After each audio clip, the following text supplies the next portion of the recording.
Hey everybody, it's David with the Android Police, and we're taking a look at the Archos Gamepad today. You've probably heard of it. As you can see, it is a tablet with basically a controller strapped to the sides.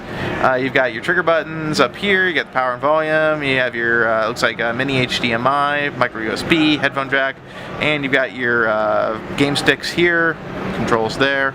So let's get to the meat of what this does. You've probably heard that it has a native mapping system that allows you to map controls for games just like straight from inside the game, native function of the device. So it does. Now as you can see, you've got buttons for controls for this particular game right here, and all you have to do to map them, so this is the acceleration button. I want to make that a button, so I'm going to map it to A. If I want to make the jump button the Y button, I can map it there and hit the Y button, and so on and so forth. I mean, I really don't have to go through the whole thing for you here, but you can do this with any game that has on-screen controls, whether they're visible or not. You just have to figure out where they are to make them work.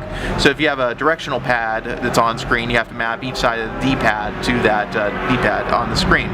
And as far as I can tell, it works pretty well.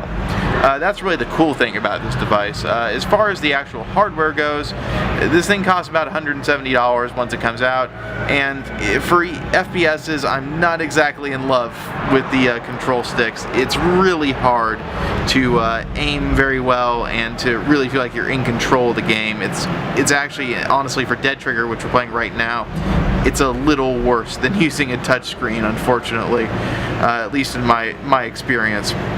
So, I mean, that's the basic idea here. And Dead Trigger is one game that actually comes pre-mapped. So developers can pre-map their games for the console. And as you can see, I'm able to play it, and the triggers are set up for shooting and all that. And yeah, as far as technical specifications go, there's a Rock chip in here as a CPU, but it does have a Mali 400 GPU, which is pretty robust. Dead Trigger is running along pretty quickly there.